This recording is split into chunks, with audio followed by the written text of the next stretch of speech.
नमस्कार मित्रों। Myself M R Chaudhary, थान एजुकेशन के ऑनलाइन प्लेटफॉर्म पर आपका हार्दिक स्वागत और अभिनंदन करता हूँ।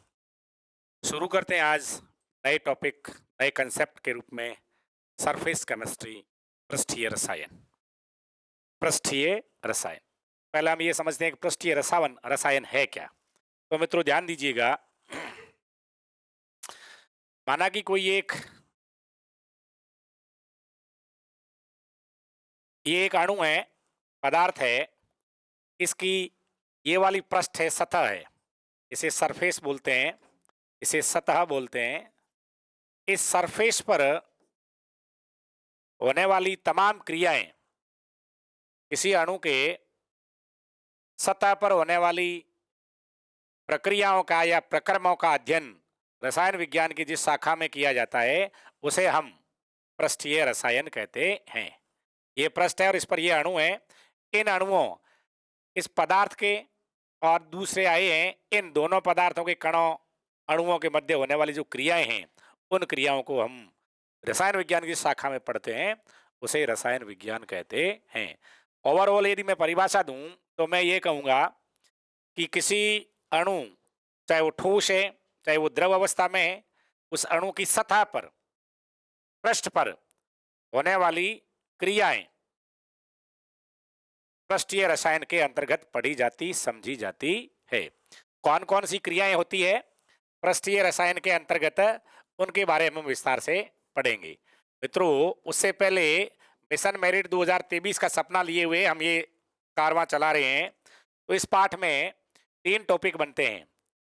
एक अधिशोषण और अवशोषण से रिलेटेड है, जिसमें अधिशोषण महत्वपूर्ण है। दूसरा एंजाइम उत्प्रेरण है, उत्प्रेरक उत्प्रेरण, एंजाइम उत्प्रेरण है। और तीसरा टॉपिक कोलाइडी विलयन है। तो इनमें सबसे इंपॉर्टेंट टॉपिक, क्योंकि इस पार्ट में से 4 नंबर का प्रश्न आएगा। कितने नंबर का मित्रों? 4 नंबर का बड़ा प्रश्न आने वाला है, दीर्घ उत्तरात्मक। क्लियर? तो 4 नंबर का बड़ा सवाल आने की 2 गुंजाइश बनती है। पहली गुंजाइश जो सर्वाधिक, वो है कोलाइडी विलयन वाले टॉपिक में से, और दूसरी संभावना बनती है अधिशोषण में से। ठीक है ना? लेकिन मजेदार बात यह है, इस पाठ में जो 4 नंबर का प्रश्न आएगा वो अथवा के रूप में, यानी 2 प्रश्न आएंगे। उन 2 प्रश्नों के सभी भागों को आपको हल करना है एक जगह, एक प्रश्न का अथवा उसके एक्सेप्शन में, अथवा में आने वाले दूसरे वाले प्रश्न का। ठीक है? कोई एक प्रश्न हल करना है, 4 नंबर का प्रश्न आएगा। लेसन के मार्क्स भी 4 हैं। बड़ा प्रश्न आएगा, तो बड़े प्रश्न को ध्यान में रखते हुए इस पाठ को हमें पढ़ना है। दूसरी बात, इस पाठ में से एक चित्र आने की बहुत ज्यादा संभावना है, 100% संभावनाएं है। और जब हम चित्र की बात करते हैं तो 2 प्रकार की संभावना बनती है। पहली कोलाइडी विलयन वाले टॉपिक, कोलाइड में से, जो कोलाइड के निर्माण की विधियां हैं, वहां से एक प्रश्न बनता है। या फिर कोलाइडों का अभिगमन है, वैद्युत कण संचलन, वो चित्र बनता है। और यदि हम यहाँ अधिशोषण में आते हैं तो यहाँ पर हमारा चित्र बनता है फ्रेंडलिक अधिशोषण समतापी का। 2 प्रकार के डायग्राम बनते हैं। उन दोनों डायग्राम्स को आप अच्छे से देख लें, दोनों टॉपिक को अच्छे से तैयार करें। हम आपकी मदद कर रहे हैं। शुरू करते हैं पृष्ठीय रसायन का कंसेप्ट। ठीक है मित्रों?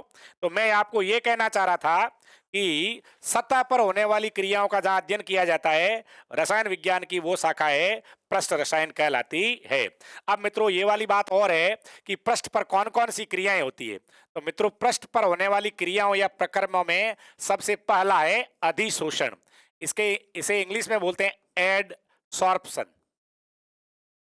दूसरा है संक्षारण, जिसको हमने पहले पढ़ रखा है इलेक्ट्रोकेमिस्ट्री में, कोरोजन। ठीक है ना? तीसरा है उत्प्रेरण। मित्रों ये जो 3 क्रियाएं हैं, अधिशोषण, संक्षारण और उत्प्रेरण, ये पृष्ठीय रसायन के अंतर्गत पढ़ी जाती है, समझी जाती है। ये तीनों क्रियाएं अधिशोषण की है। ठीक इसी तरह से एक क्रिया क्रिस्टलीकरण की और है, वो भी अधिशोषण में है। ठीक है ना? तो वैकल्पिक प्रश्न बने तो अधिशोषण में शामिल या पृष्ठीय रसायन में पढ़ी जाने वाली क्रियाएं एडसॉर्प्शन, कोरोजन और कैटेलिसिस। अधिशोषण, संक्षारण, उत्प्रेरण। और चौथा एक और पद है, उसे भी पृष्ठीय रसायन में पढ़ा जाता है, वो है क्रिस्टलीकरण। मित्रों ध्यान देने का। अब हम अधिशोषण को पढ़ेंगे। इसमें हमारा जो मेन टॉपिक है वो एडसॉर्प्शन है। क्या है? Adsorption, adsorption. ठीक है मित्रों, आप लोगों ने अधिशोषण का नाम सुना है, अवशोषण का नाम सुना है और शोषण का नाम भी सुना है। तीनों नाम आपने सुने हैं। मैं इन तीनों का जो कंसेप्ट है आपके एकदम क्लियर करवा देता हूं। अधिशोषण क्या है, अवशोषण क्या है और शोषण क्या है। इंग्लिश में ये एडसॉर्प्शन है, ये एबिसॉर्प्शन है और ये सॉर्प्शन है, सॉर्प्शन। इंग्लिश का आर साइलेंट करें। मित्रों ध्यान दीजिए, हमारे लिए अधिशोषण महत्वपूर्ण है।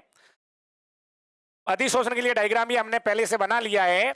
यदि किसी स्टेशनरी फेस को ठोस या द्रव, तो स्थिर प्रावस्था है, द्रव तो स्थिर रहेगी नहीं, लेकिन माने ठोस प्रावस्था है, यदि ये गतिशील प्रावस्था के संपर्क में आती है, कोई कण अन्य कण के संपर्क में, पदार्थ के संपर्क में आता है, जो या तो गैस है या द्रव है, ठीक है, ठोस भी हो सकता है, तो उन गतिशील प्रावस्था के कण इस पदार्थ की सतह के ऊपर बंध जाते हैं, एकत्र हो जाते हैं, संचित हो जाते हैं। मित्रों अधिशोषण का अर्थ, अधिशोषण का अर्थ है सतह पर होने वाली क्रियाएं, सरफेस पर होने वाली क्रियाएं। सरफेस पर क्रियाएं क्यों होती है, इसका कारण समझेंगे। पहले अर्थ है सतह पर होने वाली क्रियाएं, उन क्रियाओं के कारण किसी पृष्ठ की, किसी पृष्ठ, चाहे वो अणु का हो, चाहे वो परमाणु का हो, चाहे पूरे पदार्थ का हो या पदार्थ की अवस्था का हो, पदार्थ की सतह पर जो क्रियाएं होती है, उन क्रियाओं के कारण अन्य अवस्था के, अन्य पदार्थ के कारण उसकी सतह पर आकर्षित होकर बंध जाते हैं।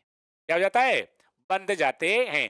यानी अधिशोषण वह प्रक्रम है जिसमें ठोस, द्रव या गैस के कण किसी द्रव की, किसी ठोस की सतह पर आकर्षित होकर बंध जाते हैं, संचित हो जाते हैं, एकत्र हो जाते हैं, उस प्रक्रम को अधिशोषण कहते हैं। क्लियर? ये बात समझना है। समझना ये है, यदि हमारे पास एक लड्डू है या हमारे पास एक चौक का टुकड़ा है, यदि वो अपनी सतह के ऊपर गैस को, द्रव को आकर्षित करके बांध लेता है और उस अवस्था के कण, गैस के या द्रव के कण वहां चिपक जाते हैं। क्या हो जाता है? चिपक जाते हैं, जिससे उनकी सांद्रता सरफेस पर, पृष्ठ पर, सतह पर बढ़ जाती है, तो यह प्रक्रम अधिशोषण कहलाता है। क्या कहलाता है? अधिशोषण। ठीक। अवशोषण क्या है? अधिशोषण का यदि मैं डायग्राम बनाऊं तो तीनों या पास पास बनाएंगे।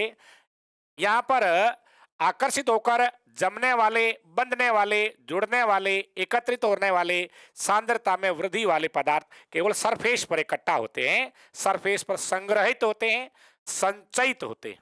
क्लियर? अवशोषण, ये कोई कण है ऊपर वाले जैसा सेम ही, यह किसी द्रव या गैस के संपर्क में आता है, किसी द्रव, गैस, ठोस के संपर्क में भी आ सकता है, आता है तो उस गतिशील प्रावस्था के कण इसकी सतह पर और इसके अंदर भी समान रूप से वितरित हो जाते हैं, समान रूप से इसके संपूर्ण आयतन में फैल जाते हैं, मिश्रित हो जाते हैं, मिल जाते हैं। तो इस प्रावस्था को, इस प्रक्रम को अवशोषण कहते हैं। मित्रों ध्यान देना, अधिशोषण केवल तल पर होता है, यानी चौपड़ता है, और अवशोषण भिगोता है, बाहर से नहीं भिगोता, ठेठ अंदर तक भिगो देता है अवशोषण। ठीक है मित्रों? यानी सतह पर देखो मित्रों, यहां केवल ये एक कण है, ये दूसरा कण है, बाकी सारे के सारे संपूर्ण आयतन में समान रूप से फैले हुए हैं। यह अवशोषण है। अब बात करें शोषण की। सॉर्प्शन क्या है? मित्रों ये एक कण है, अब इस कण की सरफेस पर भी पदार्थ संचित हो जाते हैं, संग्रहित हो जाते हैं, और इसके अंदर भी संग्रहित या संचित हो जाते हैं, चले जाते हैं, घुस जाते हैं, प्रविष्ट हो जाते हैं। तो इस प्रकार के प्रक्रम को इसमें अधिशोषण भी होता है और अवशोषण होता है, यानी दोनों साथ साथ होते हैं, तो ये शोषण कहलाता है। प्यारे मित्रों, शोषण का मतलब है अधिशोषण प्लस अवशोषण। यदि अधिशोषण और अवशोषण की क्रिया साथ साथ हो, अधिशोषण भी हो रहा है, अवशोषण भी हो रहा है, तो इसे संयुक्त रूप से, सामूहिक रूप से शोषण कहते हैं। अवशोषण वह प्रक्रम जिसके कारण या जिसके द्वारा गतिशील प्रावस्था के कण, ठोस या द्रव के कण, गैस के कण अधिशोषित करने वाले पदार्थ के संपूर्ण आयतन में समान रूप से वितरित हो जाते हैं, घुस जाते हैं, प्रविष्ट हो जाते हैं, अवशोषण कहलाता है। अवशोषण में गतिशील प्रावस्था की सांद्रता संपूर्ण आयतन में एक जैसी होती है। क्लियर? लेकिन अधिशोषण वह प्रक्रम, सतह पर होने वाला वह प्रक्रम जिसके कारण पदार्थ की सांद्रता अन्य पदार्थ की सतह पर बढ़ जाती है, पदार्थ आकर्षित होकर संचयित हो जाता है, जम जाता है और एक परत का निर्माण कर लेता है, अधिशोषण कहलाती है। यह अधिशोषण की सांद्रता केवल सरफेस पर होती है, अंदर नहीं।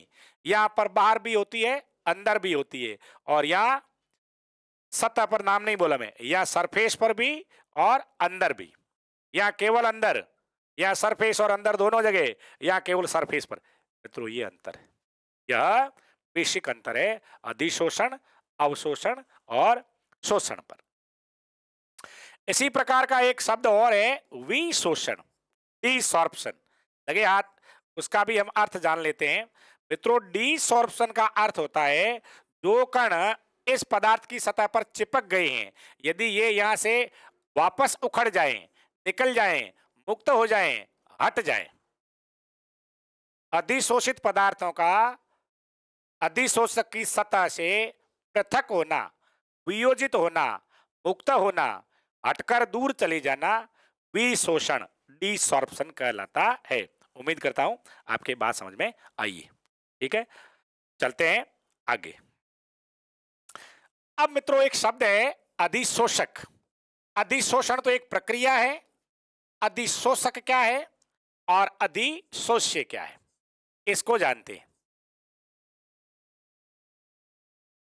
अधिशोषक और अधिशोष्य, इनको जानते हैं। ठीक है, दोनों ही पदार्थ है। अधिशोषण तो प्रक्रिया है प्यारे मित्रों, अधिशोषक भी पदार्थ है और अधिशोष्य भी पदार्थ है। मैं यहां एक डायग्राम बनाता हूं अधिशोषण की प्रक्रिया को बताने वाला, एडसॉर्प्शन। हाँ मित्रों, अब ध्यान देंगे अधिशोषक क्या है। ये वाला पदार्थ, ये वाला कण जो किसी ठोस या द्रव को, ठोस या द्रव को या गैस को अपनी सतह पर, अपनी सरफेस पर आकर्षित कर बांध लेता है, जोड़ लेता है, संग्रहित कर लेता है, पदार्थ को संचयित कर लेता है, इसको अधिशोषक कहते हैं। यानी कि अधिशोषण करने वाला, अधिशोषण करने वाला पदार्थ अधिशोष्य कहलाता है। क्लियर? अधिशोषण करने वाला अणु या अधिशोषण करने वाला पदार्थ अधिशोष्य कहलाता, अधिशोषक कहलाता है। क्या कहलाता है? अधिशोषक कहलाता है। मित्रों ध्यान देना, अधिशोषण करने वाला पदार्थ अधिशोषक कहलाता है।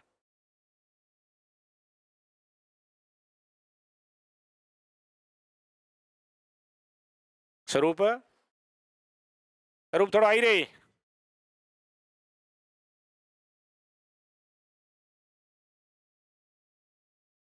हेलो,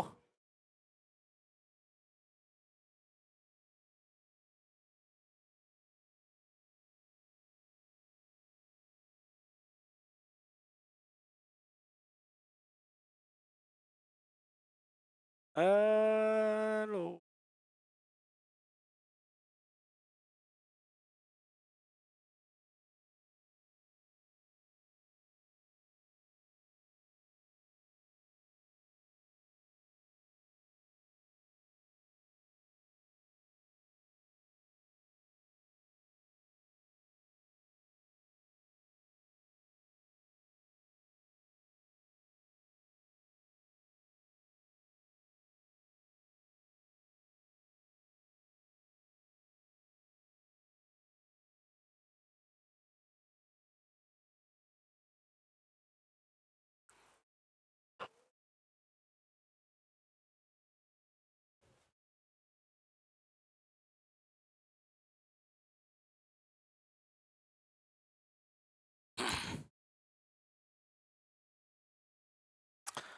नमस्कार मित्रों, उत्थान एजुकेशन के ऑनलाइन प्लेटफॉर्म पर मैं आपका स्वागत करता हूं।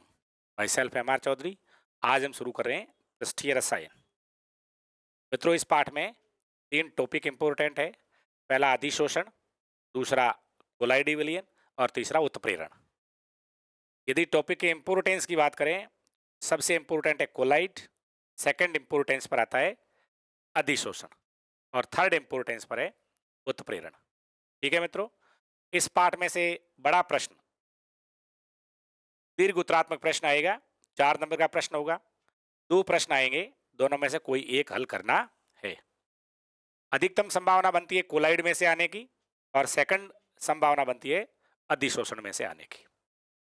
अगली बात मित्रों, इस पाठ में से एक चित्र डायग्राम भी पूछा जाता है, या तो वो कोलाइड निर्माण की किसी प्रक्रिया का या वैद्युत कण संचलन प्रभाव का, और दूसरी तरफ पूछा जाता है अधिशोषण में से या तो अधिशोषण का या फ्रेंड लिख के अधिशोषण समतापी वक्र का। ठीक है मित्रों, हम शुरू करते हैं।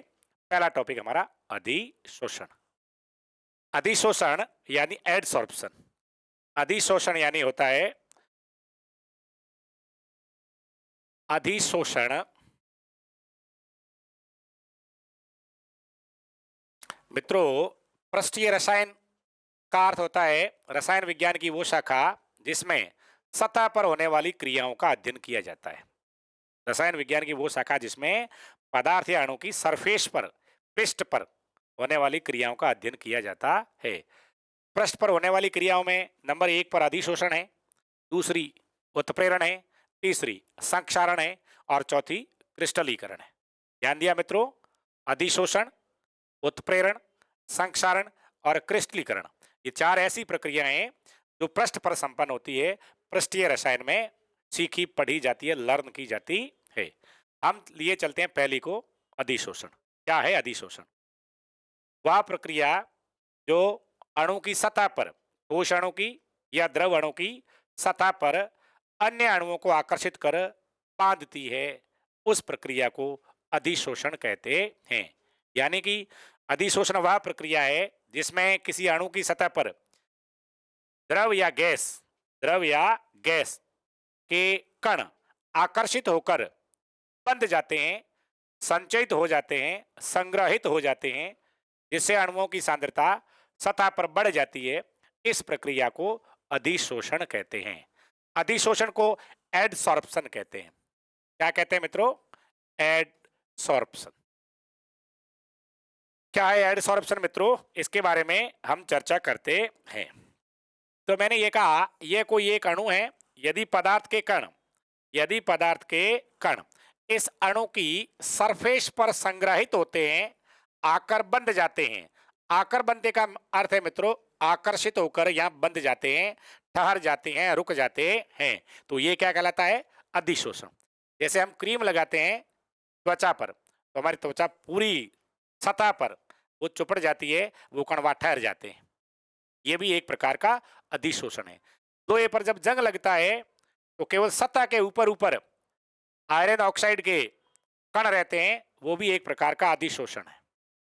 जब हम चौक को स्याही में डालते हैं तो पानी पूरे चौक के अंदर तक फैल जाता है, लेकिन स्याही के कण जो ठोस हैं, कोलाइडी विलयन के रूप में जल में प्रेजेंट है, वो चौक के ऊपरी सतह पर रहते हैं, तो वह अधिशोषण है। और पानी जो ठेठ अंदर तक चला गया, संपूर्ण आयतन में समान रूप से वितरित हो गया, वो अधिशोषण नहीं है।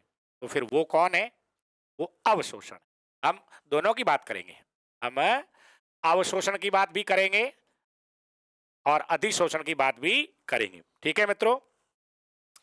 अधिशोषण यानी वह प्रक्रिया जिसमें द्रव या गैस के कण किसी अणु की सतह पर आकर्षित होकर संचयित हो जाते हैं, बंध जाते हैं, जिससे सतह पर अणुओं की सांद्रता बढ़ जाती है, अधिशोषण कहलाता है।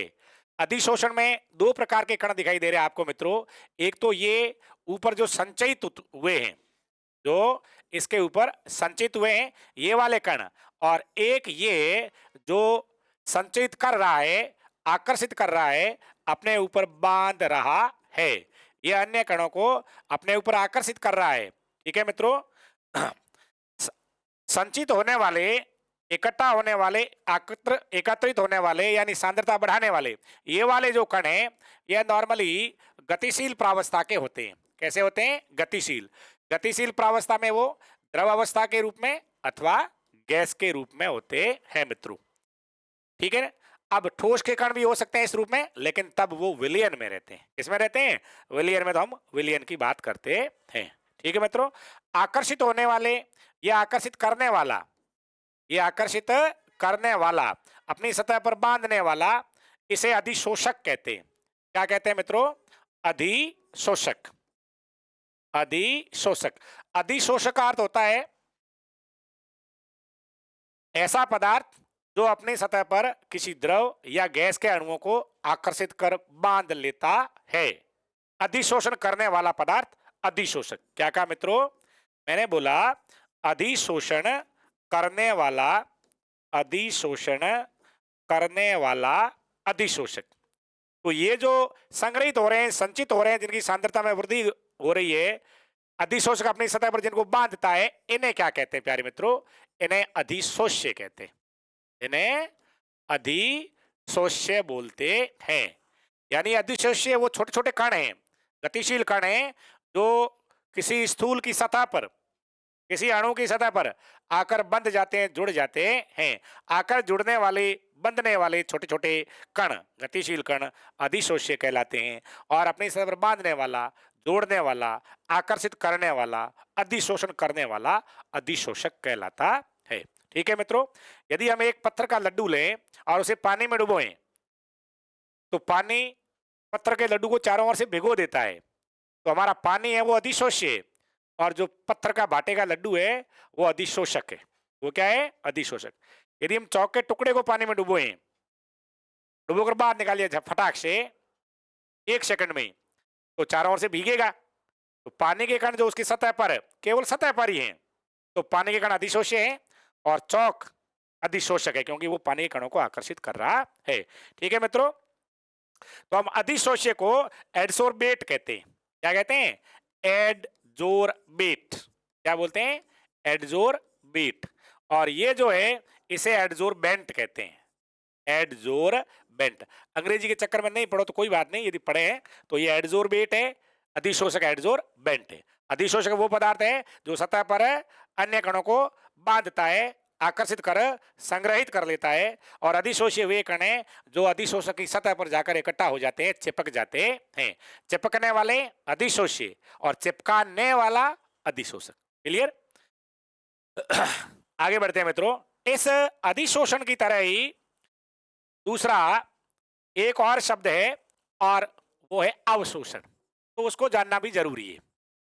अवशोषण। अवशोषण क्या होता है मित्रों? इसको देखें। यदि हम किसी स्पंज को या रुई को पानी में डालें या पानी के विलयन में डालें, पानी में डालते हैं, तो रुई के संपूर्ण आयतन में पानी घुस जाता है, रुई को भिगो देता है, स्पंज के अंदर चला जाता है।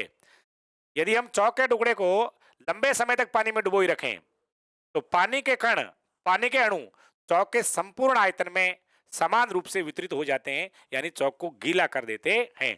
यह क्रिया अवशोषण है। क्या है? अवशोषण में पदार्थ के कण, अवशोषण में पदार्थ के कण अधिशोषक के संपूर्ण, अधिशोषक तो नहीं कहूंगा, इस स्थिर प्रावस्था के संपूर्ण आयतन में समान रूप से फैल जाते हैं। यह अवशोषण है। और अधिशोषण का डायग्राम बनाऊं मैं, तो अधिशोषण का डायग्राम इस प्रकार बनेगा। अब कण केवल सरफेस पर इकट्ठा होंगे, अंदर नहीं जाएंगे। यदि गतिशील प्रावस्था किसी द्रव या गैस के कण केवल उसकी सतह पर एकत्र होते हैं, तो इस घटनाक्रम को हम अधिशोषण के नाम से जानते हैं। और ये संपूर्ण आयतन में फैल जाते हैं। प्यारे मित्रों, क्या बोल रहा हूं मैं? संपूर्ण आयतन में फैलते हैं, तो ये प्रक्रम कहलाता है अवशोषण। तो ये हो गया आपके अवशोषण, और ये हो गया अधिशोषण। ठीक है मित्रों। इसी प्रकार का एक तीसरा और शब्द है, इसे शोषण कहते हैं। क्या कहते हैं? शोषण। अब क्या होगा मित्रों, यदि चौक को हम शाही में डुबोए, क्या बोल रहा हूं मैं? चाक के टुकड़े को शाही में डुबोए, तो शाही के कण इसकी सतह पर इकट्ठा हो जाएंगे। शाही में डुबो डुबो करके हम तत्काल या थोड़ी देर में बाहर निकालते हैं तो शाही के कण तो इसके ऊपर इकट्ठा हो जाएंगे। लेकिन पानी के कण लेकिन पानी के कण है वो इसके संपूर्ण आयतन में यानी सतह पर भी रहेंगे और अंदर तक फैल जाएंगे। मित्रों ध्यान देना, मैं बात कर रहा हूं शाही की, मैं बात कर रहा हूं जल की। तो यहां जब हम चौक को पानी में डुबोते हैं तो जल के कण उसकी सतह पर भी है, जैसा आपको डायग्राम में दिख रहा है, ये नीले वाले कण है, जल के कण है, सतह पर भी है और उसके संपूर्ण आयतन में अंदर भी गए हैं। तो जल का तो यहां होगा मित्रों शोषण, क्या होगा? शोषण। और ये जो शाही है अवशोषण, क्या बोल रहा हूं? अवशोषण होगा। और ये जो शाही है, शाही के कणों का केवल क्या होगा? अधिशोषण। क्या होगा? अधिशोषण। अब ध्यान देना, यह दोनों क्रियाएं हो रही है। कौन कौन सी? अवशोषण भी हो रहा है और अधिशोषण भी हो रहा है। इस अवशोषण और अधिशोषण को सामूहिक रूप से शोषण कहा जाता है। क्या बोल रहा हूं मित्रों? अधिशोषण और अवशोषण को संयुक्त रूप से जो कहा जाता है उसका नाम है शोषण। या यूं बोलूं, एडसॉर्प्शन और एब्सॉर्प्शन को संयुक्त रूप से सॉर्प्शन सोरप्शन कहा जाता है। उम्मीद करता हूं आपके बात समझ में आई होगी। अधिशोषण में पदार्थ केवल सतह पर इकट्ठा होते हैं, अवशोषण में पदार्थ संपूर्ण आयतन में समान रूप से फैलते हैं और शोषण में सतह पर भी फैलते हैं, अंदर भी फैलते हैं। अब सांद्रता को लेकर बात करता हूं। तो अधिशोषण में केवल सतह पर सांद्रता बढ़ती है, अवशोषण में संपूर्ण आयतन में समान रूप से सांद्रता में वृद्धि होती है और सॉर्प्शन में सतह पर भी सांद्रता बढ़ती है, अंदर भी सांद्रता बढ़ती है। ये तीनों में बेसिक डिफरेंस है। उम्मीद करता हूं आपको ये बात समझ में आ गई होगी। अब मैं आपको ये समझाना चाह रहा हूं कि अधिशोषण और अवशोषण में क्या अंतर है। एक तरफ मैं लिखता हूं अधिशोषण, आप भी कलम और कॉपी तैयार है तो इसको लिख सकते हैं, समझ सकते हैं याद करने के लिए। अधिशोषण क्या और अवशोषण क्या? प्यारे मित्रों, यहां ध्यान देने की बात है, अधिशोषण वह प्रक्रम है जिसमें द्रव या गैस के कण, द्रव या गैस के कण यानी गतिशील प्रावस्था केवल सतह पर एकत्र होते हैं, केवल सतह पर संग्रहित, संचित या आकर्षित होते हैं। लेकिन अवशोषण में द्रव या गैस के कण संपूर्ण आयतन में फैलते हैं, वितरित होते हैं या एकत्र होते हैं, केवल सतह पर नहीं, केवल सतह पर नहीं। तो ये हो जाएगा अवशोषण, सतह पर भी होगा, अंदर भी होगा। ठीक है मित्रों, अगली बात करते हैं। अधिशोषण की प्रारंभ में मात्रा, अधिशोषण की प्रारंभ में मात्रा या कह दूं मैं वेग या मैं बोलूं दर अधिक होता है। अधिशोषण की क्रिया की रेट या वेलोसिटी इनिशियल स्टेज में अधिक होती है, बाद में धीरे धीरे कम होती है। लेकिन अवशोषण की दर समान होती है। अवशोषण की दर प्रारंभ में वेग या दर अधिक और बाद में मंद हो जाती है, कम हो जाती है। लेकिन अवशोषण की दर, इसकी मित्रों अवशोषण की दर समान रहती है। तो मैं ऐसा भी बोल सकता हूं कि अधिशोषण की दर भिन्न होती है और अवशोषण की दर समान होती है। मित्रों मैं ये कह सकता हूं कि अधिशोषण एक तीव्र प्रक्रम है, फास्ट प्रोसेस है। अधिशोषण तीव्र प्रक्रम है, जबकि अवशोषण ये मंद, स्लो या धीमा प्रक्रम है। उम्मीद करता हूं आप समझ रहे हैं। ठीक है ना? तीसरा ये कह सकता हूं अधिशोषण है वो बाहरी प्रक्रम है या बाहरी सतह का प्रक्रम है, जबकि अवशोषण है वो आंतरिक सतह का प्रक्रम है। अवशोषण है वो आंतरिक, अब आंतरिक सतह तो नहीं बोलूं, आंतरिक भाग का प्रक्रम है। उम्मीद करता हूं आप ये बात सीख रहे हैं। ठीक है ना? सतह पर सांद्रता एकत्र होती है संपूर्ण आयतन में, प्रारंभ में वेग अधिक, बाद में धीमा, अवशोषण का समान रूप से। ये फास्ट प्रोसेस है, वो स्लो प्रोसेस है। या बाहरी सतह का प्रक्रम है, वो आंतरिक भाग का प्रक्रम है। अधिशोषण और अवशोषण में ये अंतर हो गया। ठीक है मित्रों, अब हम बात करते हैं अगले बिंदु की, जिसमें अब हम चर्चा करेंगे अधिशोषण होता क्यों है। अधिशोषण क्यों होता है, फिर बात करेंगे अधिशोषण के एग्जाम्पल लेंगे। तो अधिशोषण का कारण, या हम परीक्षा में से प्राप्त करते हैं अधिशोषण की क्रियाविधि। ठीक है मित्रों, जानिएगा अधिशोषण क्यों होता है। इसके लिए मैं एक डायग्राम लेता हूं। मित्रों मेरे साथ आप सीखेंगे तो बहुत अच्छे समझ में आ जाएगा। ये हमने कोई इसमें द्रव भर लिया और ये द्रव के अणु हैं। ठीक है मित्रों, मैं आपके लिए द्रव के एक अणु को यहां दर्शाता हूं और द्रव के दूसरे अणु को यहां दर्शाता हूं। ठीक है मित्रों, अब मैं ये चाह रहा हूं कि आप समझें इस अधिशोषण को। तो अधिशोषण का जो पहला कारण है वो है असंतुलित बल, असंतुलित आकर्षण बलों के कारण। पृष्ठ तनाव भी इसी कारण होता है। ठीक है ना। तो असंतुलित आकर्षण बल से हमारा अभिप्राय ये है मित्रों कि ये कण जो द्रव के अंदर है, मैंने यहां द्रव लिया तो मैं द्रव बोल रहा हूं, ये अपने आसपास स्थित अन्य सभी कणों को समान रूप से आकर्षित करता है और अन्य कण इस अणु को भी समान रूप से आकर्षित करते हैं। मित्रों ध्यान देना, जो इस आयतन में विलयन में बीच में कोई पार्टिकल या मोलिक्यूल प्रेजेंट है, वो कण अपने चारों ओर स्थित अन्य कणों को, समान कणों को या असमान विषम कणों को, चाहे वो जल के कण है चाहे किसी विलय के कण है, ये कण उन कणों को समान रूप से आकर्षित करता है क्योंकि वो समान सांद्रता में समान रूप से वितरित है।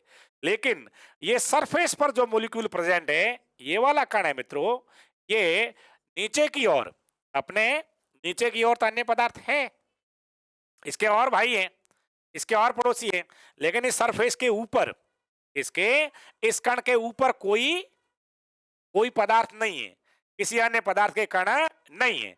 इसलिए यह इधर से ठगासा महसूस करता है और ये इधर से भी किसी को आकर्षित करना चाहता। क्यों करना चाहता है? क्योंकि जो कण इसके नीचे प्रेजेंट है, नीचे है, वो इसको नीचे खींचते हैं, नीचे की ओर आकर्षित कर रहे हैं। लेकिन ये यहीं बना रहना चाहता है, तो इस बल के संतुलन के लिए इसे ऊपर बाहर वातावरण से, वायुमंडल से अन्य कणों को आकर्षित करना पड़ता है। यानी कि मेरा मकसद ये समझाना है, सतह पर स्थित असंतुलित आकर्षण बल के कारण कोई भी कण कण या अणु अन्य पदार्थों के कणों को अपनी सतह पर बांधने का प्रयत्न करता है, बांध लेता है, बांधने की प्रवृत्ति रखता है। चलिए दूसरी बात करें। दूसरा कारण है मित्रों ऊष्मा गति की। कैसा है? ऊष्मा गति की ये कारण। ध्यान देना, बहुत इंपॉर्टेंट है ये, वेरी इंपॉर्टेंट है मित्रों। माना कि ये कोई कण है ऊपर और इसे ये वाला जो पृष्ठ पर स्थित कण है ये आकर्षित कर रहा है। पृष्ठ पर स्थित कण है, ये क्या कर रहा है? आकर्षित कर रहा है। ठीक है, तो क्या होगा? ये कण जब इसके पास आएगा तो इसे चिपक जाएगा। ये कण इसके पास आएगा तो क्या होगा? इसे चिपक जाएगा, आकर्षित होकर बंध जाएगा, यहां आ जाएगा। माना कि मैं इसको यहां ले आया और ये बंध गया। क्यों बंधा? क्यों? नीचे बल ज्यादा लग रहे थे, ऊपर बल था ही नहीं, इसलिए अपने आप को यहां बनाए रखने के लिए इसे बांध लिया। जब बंध बनेगा मित्रों, क्या होता है? जब अधिशोषक और अधिशोष्य के मध्य, अधिशोषक और अधिशोष्य के मध्य बंध बनता है। क्या बनता है? बंध का निर्माण होता है, तब ऊर्जा मुक्त होती। क्या होती है? ऊर्जा मुक्त होती है। इसका मतलब यदि ये ऊर्जा मुक्त होती है तो अभिक्रिया की एंथैल्पी, इस प्रोसेस की अभिक्रिया एंथैल्पी का मान ऋणात्मक होता है। ऐसा हो जाता है, ऋणात्मक। प्यारे मित्रों, हम जानते हैं जिस प्रक्रम से निकाय से वातावरण में ऊष्मा निर्मुक्त होती है, रिलीज होती है, फ्री होती है, उत्सर्जित होती है, वो प्रक्रम स्वतः संपन्न होते हैं। ऐसे प्रक्रम स्थायी होते हैं, इसलिए स्वतः होते हैं। तो यहाँ अधिशोषण के प्रक्रम में भी अधिशोष्यकाणु जब अधिशोषक पर बंधता है तो बंध बनाता है, जुड़ता है उसे, तो ऊर्जा मुक्त होती है। ऊर्जा मुक्त होने के कारण इस निकाय की, इस इन दोनों की स्थायित्व में वृद्धि होती है, इसलिए ये प्रक्रम होता है। यानी मैं ये कह दूं, ऊष्मागतिक कारणों से यह अधिशोषण की प्रक्रिया एक स्वतः प्रक्रम है। क्या है मित्रों? स्वतः प्रक्रम है, स्पॉन्टेनियस है। ठीक बात। दूसरी बात, जब एंट्रोपी के साइंस को लेकर हम समझें, एंट्रोपी क्या है? एंट्रोपी है रैंडमनेस, मेजरमेंट ऑफ रैंडमनेस। अस्त व्यवस्था के मापक्रम को एंट्रोपी से व्यक्त करते हैं। यदि इधर उधर अणु या लोग बिखरे हुए हैं, भागम भाग है, तो एंट्रोपी अधिक मानते हैं। और एक जगह व्यवस्थित बैठे हुए हैं, जमे हुए हैं, चिपके हुए हैं, स्थिर हैं, तो हम उस अवस्था के एंट्रोपी को कम कहते हैं। गड़बड़ ज्यादा एंट्रोपी, व्यवस्थित कम एंट्रोपी। ठीक है मित्रों? तो ये घूमने वाला द्रव या गैस का कण जो सतह पर स्थित किसी कण के चिपक गया या किसी कण की सतह पर चिपक गया, अब इसका घुमागामी गतिशीलता, गति ऊर्जा घट गई, भागदौड़ मिट गई, इसलिए इसकी एंट्रोपी क्या हो गई? घट गई। एंट्रोपी नेगेटिव हो गई। क्या हो गई? एंट्रोपी नेगेटिव हो गई।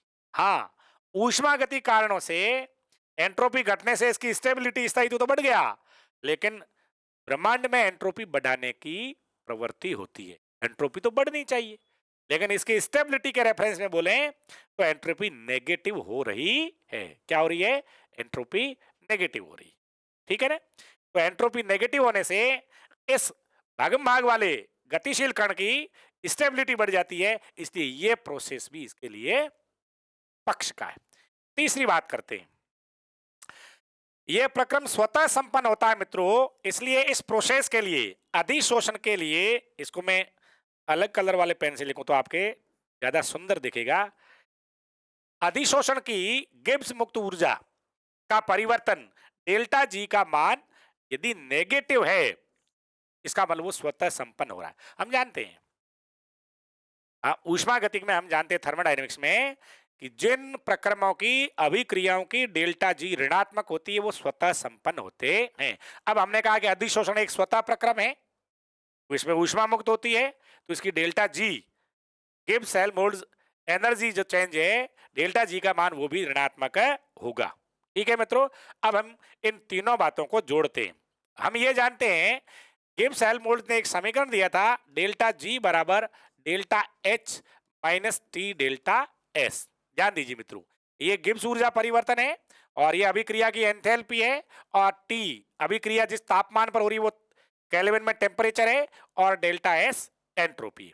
प्यारे मित्रों, अभी हमने ये चर्चा की कि अधिशोषण में डेल्टा एच तो नेगेटिव होता है, बट डेल्टा एस भी नेगेटिव है। तो यहां ध्यान देंगे, डेल्टा एच नेगेटिव और डेल्टा एस भी नेगेटिव, डेल्टा एस भी नेगेटिव, ये नेगेटिव और ये वाला नेगेटिव, देख रहे हैं ना, ये नेगेटिव और ये वाला नेगेटिव, दोनों मल्टीप्लाई हो रहे हैं, इसलिए क्या हो जाएगा?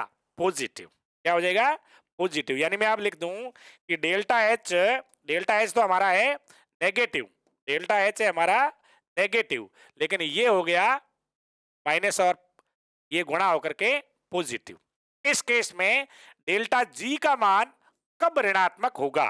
डेल्टा जी का मान कब ऋणात्मक होगा? मित्रों आप जानते हैं, यदि delta H greater than T delta S, क्या बोल रहा हूं मैं, ताप और एंट्रोपी परिवर्तन के पद से डेल्टा एच वाले पद का मान यदि बड़ा है और नेगेटिव है, क्योंकि वो तो धनात्मक है और ये वाला नेगेटिव ऋणात्मक है, इसका मान यदि अधिक है तो परिणामी डेल्टा जी का मान हमें हमेशा नेगेटिव प्राप्त होगा। और इस केस में, कौन से केस में? अभिक्रिया की अधिशोषण की एंथैल्पी का मान अधिक ऋणात्मक है, उसकी तुलना में ताप और एंट्रोपी परिवर्तन का गुणनफल कम धनात्मक है मात्रात्मक रूप में, तो परिणामी डेल्टा जी का मान ऋणात्मक होगा। और डेल्टा जी ऋणात्मक होगा तो हमारा अधिशोषण स्वतः ही होगा, अधिशोषण होकर ही रहेगा। अगली बात करते हैं मित्रों, अधिशोषण हो रहा है, अधिशोषण हो रहा है, होते होते होते पूरी सरफेस यदि अन्य पदार्थों के कणों द्वारा घेर ली गई है, भर दी गई है, तो इस केस में अब नया कण तो आ नहीं सकता, नया कण तो इस पर आएगा नहीं। तब क्या होगा, तब डेल्टा एच का मान टी डेल्टा एस पद के, यानी इन दोनों के गुणनफल का मान डेल्टा एच अभिक्रिया की एंथैल्पी के मान के इक्वल बराबर हो जाए। ये जितना धनात्मक होगा ये उतना ऋणात्मक होगा। इस केस में मित्रों डेल्टा जी का मान क्या हो जाएगा, 0, और इस अवस्था को हम साम्य की अवस्था कहते हैं। क्या कहते हैं, साम्य की अवस्था। साम्य अवस्था में जुड़ने वाले पदार्थ यानी अधिशोषण की मात्रा और अधिशोषक से हटने वाले पदार्थ यानी विशोषण की मात्रा, ये बोल रहा हूं बेटा मैं कि साम्य पर से मतलब है डेल्टा जी बराबर 0 हो।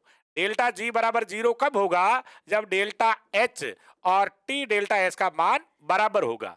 बराबर होगा से मित्रों मैं ये समझाना चाह रहा हूं, इसका मान पॉजिटिव और इसका मान नेगेटिव, ये आंकड़े संख्यात्मक रूप में बराबर होंगे तो डेल्टा जी नेगेटिव आ जाएगा। और इस केस में साम्य पर अधिशोषण की मात्रा, क्या बोल रहा हूं, अधिशोषण की दर और विशोषण की दर दोनों बराबर हो जाएगी।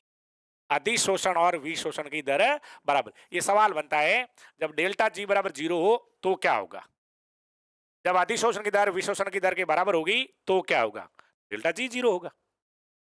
जितने कण आकर नए चिपकेंगे उतने चिपके हुए कण बाहर निकल जाएंगे। कणों का आकर चिपकना अधिशोषण और चिपके हुए कणों का टूटकर दूर जाना विशोषण।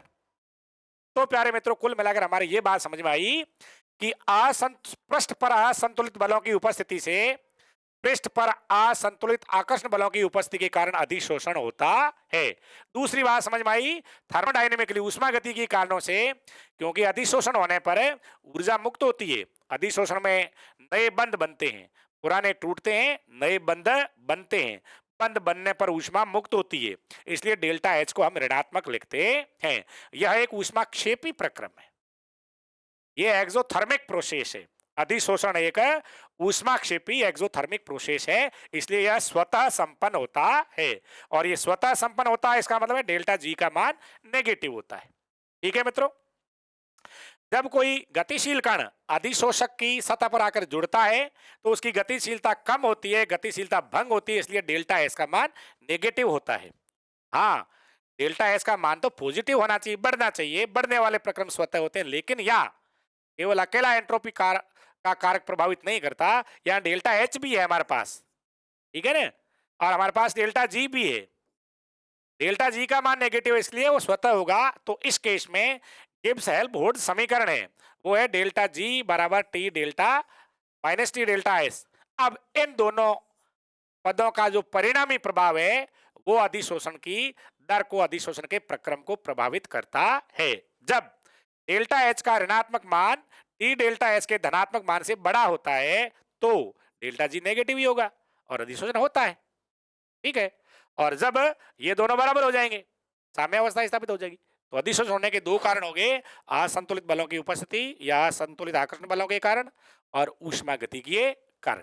डेल्टा एच नेगेटिव, ऊष्माक्षेपी प्रक्रम, स्वतः प्रक्रम, इसलिए अधिशोषण होकर ही रहता है। इसलिए दैनिक जीवन की कई घटनाओं में हम देखते हैं कि छोटे छोटे रेत के, धूल के, धुएं के कण हमारे कपड़ों पर, हमारे शरीर पर या मकान पर आकर चिपक जाते हैं, वो अधिशोषण है। मैल का चिपकना अधिशोषण है, लेकिन साबुन द्वारा कोलाइड या मिसेल बनाकर मैल का हटाना भी अधिशोषण के अंतर्गत आता है। ठीक है मित्रों, इसी तरह से अब हम कुछ एग्जाम्पल लेते हैं जिनमें हम समझेंगे कि अधिशोषण और अवशोषण क्या है। ठीक है मित्रों, तो मैं एक उदाहरण लेता हूं, हमारे पास जल है H2, यदि निर्जल कैल्शियम क्लोराइड के संपर्क में आए जल, किसके संपर्क में आए मित्रों, निर्जल कैल्शियम क्लोराइड के, तो निर्जल कैल्शियम क्लोराइड तो जल को सोख लेगा, और जल के कण है वो समान रूप से उसके साथ क्रिया करके कैल्शियम हाइड्रोक्साइड बना लेंगे, ठीक है ना, या चिपक जाएंगे, तब यहाँ अवशोषण का प्रक्रम क्या होगा, अवशोषण। लेकिन यही जल के कण या जल सिलिका जेल के संपर्क में आए, इसके संपर्क में मित्रों, सिलिका जेल के, तो यह सिलिका जेल द्वारा नमी या जल के कणों को केवल अपनी ऊपरी सतह पर, केवल अपनी, क्या बोल रहा हूं, ऊपरी सतह पर ही बांधा जाएगा, तब यह जल के अणुओं का, जल के कणों का केवल अधिशोषण होगा। या मित्रों एब्सॉर्प्शन हो रहा है और या एडिसॉर्प्शन हो रहा है, ठीक है मित्रों। सेकंड एग्जांपल लेते हैं हम, बड़े इंपॉर्टेंट उदाहरण है ये। अमोनिया गैस की बात करें, इसकी, अमोनिया गैस की। अमोनिया यदि जल के संपर्क में आए, जल में प्रवाहित हो, जल की सतह पर जाए, और अमोनिया यदि चारकोल की सतह पर जाए, देखो क्या होता है। तो चारकोल तो अपनी सतह पर अमोनिया को आकर्षित करके अमोनिया अणुओं को बांधेगा, केवल सतह पर ही संग्रहित करेगा, संचित करेगा, लेकिन जल अमोनिया को अपने अंदर तक आने देगा, अवशोषण करेगा, और अवशोषण करके अमोनिया जल के साथ रिएक्शन करके आपको पता है क्या बना लेगा, अमोनियम हाइड्रोक्साइड बना लेगा, ठीक है मित्रों। तो अमोनिया का जल तो अवशोषण करता है और चारकोल अधिशोषण करता है। जल का निर्जल कैल्शियम क्लोराइड अवशोषण करता है और सिलिका जेल अधिशोषण करती है। मित्रों ऐसा ही एक और एग्जांपल ले लेता हूं, जो आपका बहुत सरल है, वो है स्याही वाला। हमने स्याही ले ली, स्याही को स्याही वाले रंग से मैं बता देता हूं। हमने ले ली स्याही, क्या ली, स्याही। मित्रों आप जानते हो स्याही दो घटकों से बनी है, एक तो जल है और एक रंग है, यानी जिसको हम स्याही बोलते हैं। इसमें यदि हम चौक को डुबोते हैं, क्या बोलते हैं, सही स्याही में चौक डुबोते हैं, स्याही में क्या डुबोते हैं, चौक। तो चौक क्या करेगा, रंग का, नीले रंग का तो करेगा अधिशोषण, क्या करेगा, अधिशोषण। जब आप छोटे बच्चे थे तो आपने कई बार देखा होगा, चौक को स्याही के दवात में डुबोया, बाहर निकाला, तोड़ा, तो अंदर से व्हाइट, बाहर से नीला, अंदर से व्हाइट, यानी ऐसा, बाहर से चौक नीला और अंदर से व्हाइट, समझ रहे हैं ना। इस प्रकार की स्थिति आपने देखी होगी इसके काट में, अनुप्रस्थ काट में। लेकिन जब जल की बात करेंगे तो जल के अणु चौक के संपूर्ण आयतन में चले जाते हैं, चौक को भिगो देते हैं, यह प्रोसेस अवशोषण, ठीक है मित्रों। यह अधिशोषण और अवशोषण में अंतर, अधिशोषण और अवशोषण का कारण। मित्रों बनने वाले बंधों के आधार पर, बनने वाले बॉन्ड्स के आधार पर अधिशोषण दो प्रकार का होता है, एक भौतिक अधिशोषण और एक रासायनिक अधिशोषण। तो अगली बात करते हैं हम अधिशोषण के प्रकार, अधिशोषण के प्रकार।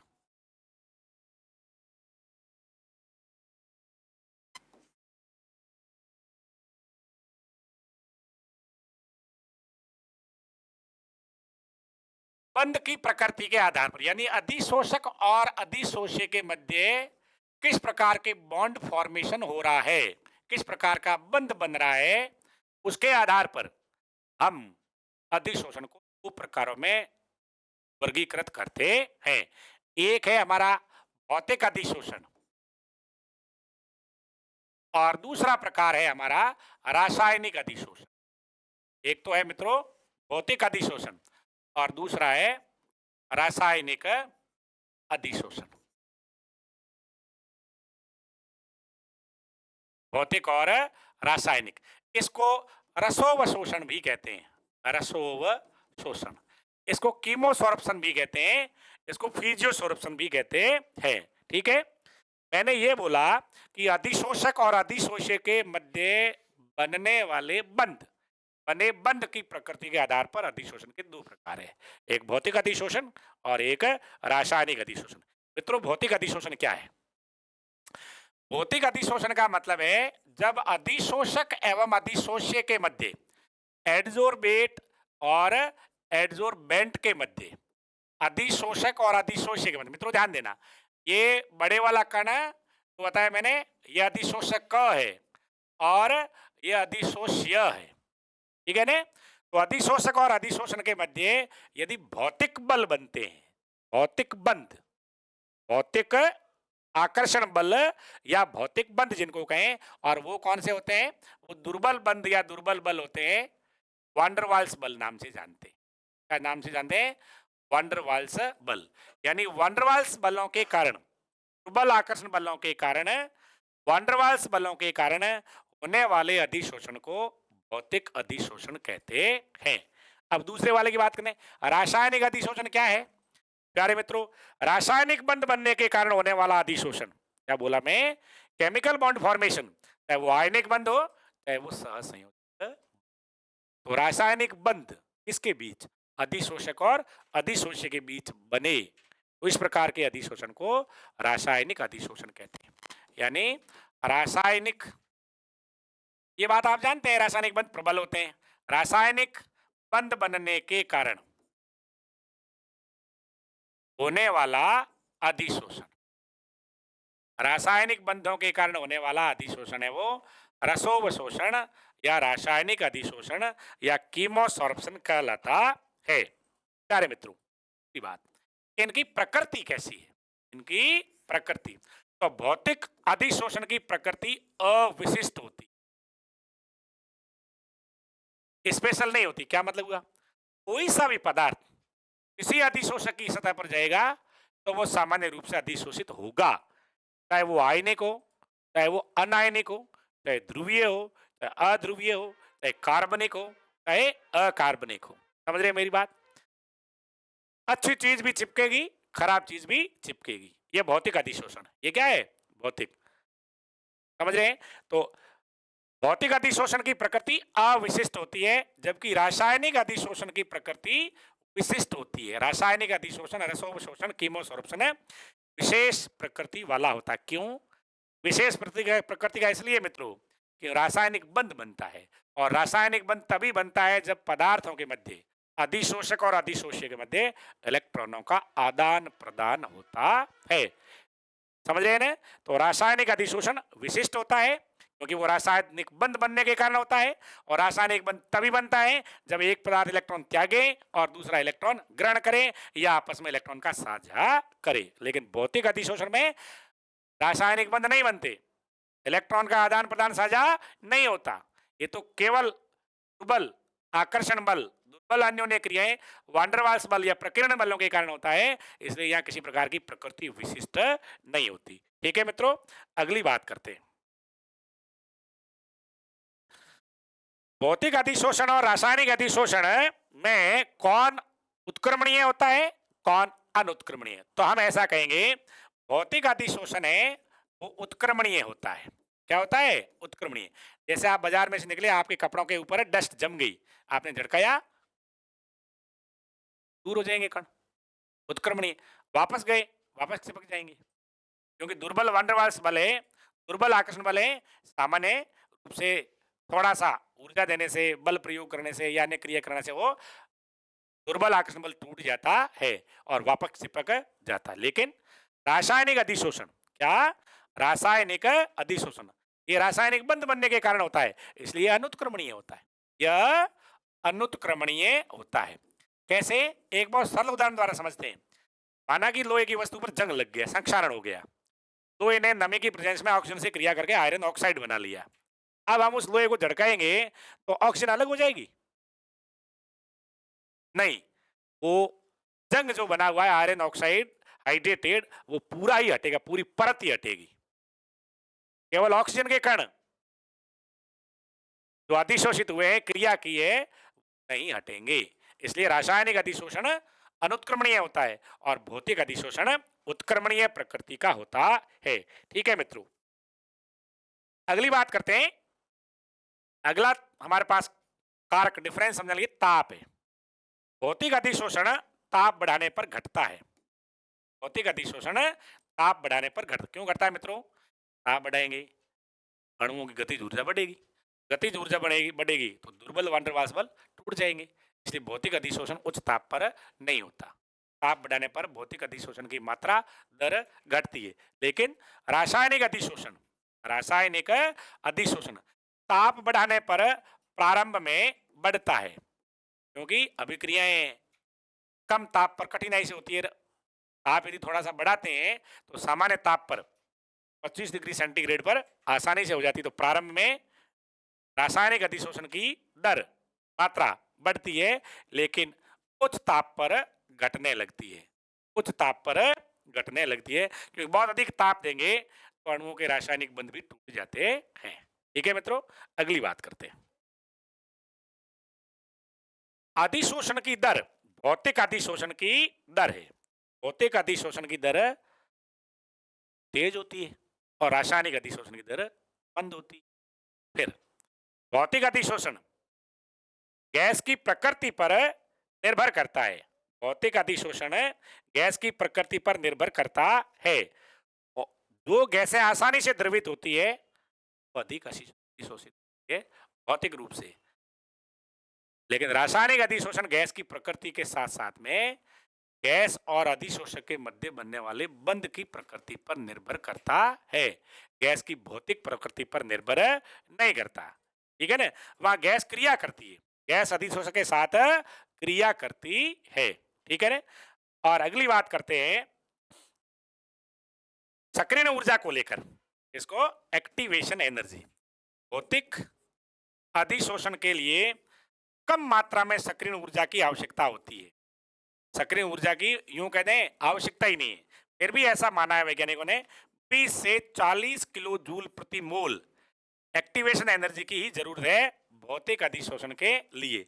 लेकिन रासायनिक अधिशोषण के लिए उच्च सक्रियण ऊर्जा की आवश्यकता, क्योंकि यहाँ तो क्रिया होनी है, या पुराने बंध टूटने हैं, नए रासायनिक बंध बनने हैं, तो पुराने बंधों को टूटने के लिए, अभिकारकों को क्रिया में भाग लेने के लिए, सक्रिय होने के लिए उच्च सक्रियण ऊर्जा की आवश्यकता होती है। क्या कहूं मैं, उच्च सक्रियण ऊर्जा आवश्यक होती है, और वो कितनी मानी गई है, 80 से 240 किलो की मानी गई है।